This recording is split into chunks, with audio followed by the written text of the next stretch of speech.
are these lovely ladies from the Sulby Sewers. So we have Wendy, we have Bridget, and we have Pearl here. Wendy, tell us a little bit about the group. Oh, right. We meet about 6 times a year, actually, on a Saturday, and we just spend the whole day doing, different crafting things, sewing and other sort of paper crafts and things. So it's quite good. We enjoy it. And are there some of your creations on display here?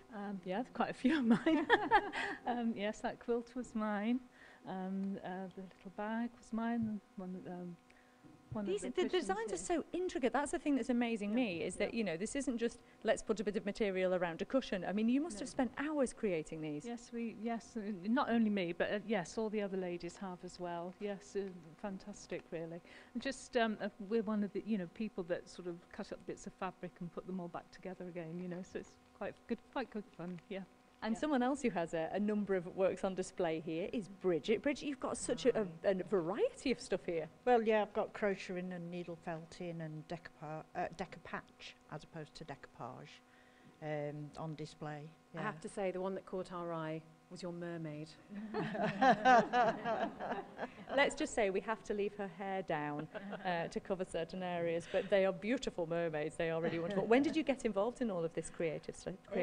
I actually started crafting 5 years ago when I had renal cancer, and I needed something to keep me occupied, and I've been learning ever since. I mean, I haven't really done anything other than crocheting before that.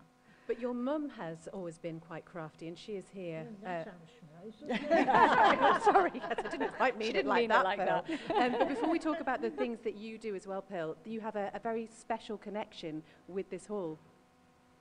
84 years ago, you were christened here? I was christened here, yes. Wonderful. What are your works that are on display here? Well, it's just the crochet. Just the crochet blanket. That is absolutely beautiful. And have you been crocheting for a long time? Is it a skill you learnt as a child? No, I don't know when I started, really. She actually learnt to crochet for us when we were children, and we lived in a village called Hadfield in Greater Manchester, and we had the very first crocheted ponchos in the 60s. Oh, trendsetters. And the thing you were saying, Bridget, is that really this is such a therapeutic thing to do, especially for you. Oh, the needle felting is, I find it really therapeutic, because you use a barb needle and raw wool, basically, and you stab it, and you can actually create different shapes. I mean, I use cookie cutters and stuff, but if somebody really upsets you, you just, like a voodoo doll, you just stab it, and it just releases all that tension. It's really good. And there are a pair of Doc Martens that caught our eye as well, Christy, aren't they? And these are really special for you, Bridget. Yeah, the Doc Martens are decoupaged in the courier, and I've put flowers in them, but they're in memory of a friend that I lost last October to cancer, and she loved boots and shoes, so yeah, and the flowers, the freesias have got just a special meaning.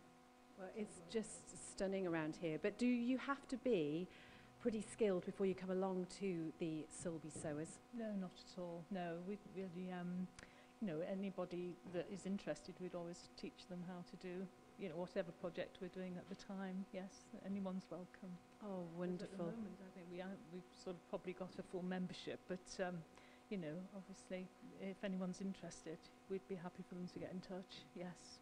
And you must go over to the Manx Radio Facebook page, because our Sarah Hendy's taken a wonderful video and you get a glimpse of these. And are these going to be on display, Jude, throughout the Flower Festival? Yes, they are. Everything that you see in the hall today, it is an added value. We've got all the flower displays in the actual church, and then you just come through the door here into the hall, and all the crafts, the dolls' houses, the crafts, everything else is here on display for you to come. And so whilst you're eating your cake and having a cup of tea or coffee, you can wander around and look at the displays. Now, one of the people that you were determined to invite today for good reason is somebody by the name of Mary Webb, and this has come about.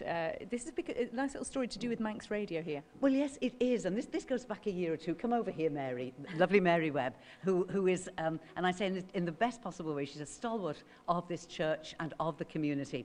And there was a group of retired people who were meeting here, and they'd been meeting. It was a very successful group, but the people who were running it were getting a little bit mature, and just wanted a rest from it, from all admin, you see. And I was talking to Mary. Mary said, you know, I was made aware of this problem, and I've told that a little bit wrongly. I was made aware of the problem, and I spoke about it on the radio, and Mary heard it, and Mary thought, I can't let that group go. And so she came to the rescue, and those years ago, you saved the group in this hall, didn't you, Mary? Yes, about 15 years ago, I think now.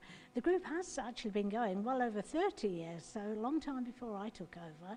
Yes. But it wasn't, because it would have just wound up, and Mary said, Yes. that can't happen. So she stepped in, and it's just gone on from strength to strength. Now, am I right in saying, Mary, that it's linked with the Live at Home scheme? It is, yes, yes. The Live at Home scheme now is an all-Ireland affair, but when they took over, it was just the north of the island they were running it. But on very similar lines to Sulby Seniors, as we have done traditionally over the last 30-odd years. And where can people find out more about this if they want to make use of the services? Well, I have got a piece of paper with the Live at Home numbers on if you want it. Yes, and it's a lovely lady called Kerry who runs it now, and perhaps you'd like to read out the contacts, would you? Well, we will put them on the blog after the show, but you can give them a shout on 62778 or 616571. And after the programme, we'll be doing our podcast, so we'll be able to speak to everyone that is here on the podcast. But we do also have another couple of readings, I think, from the Sulby children, don't we, from the primary school? We do, from seniors to juniors.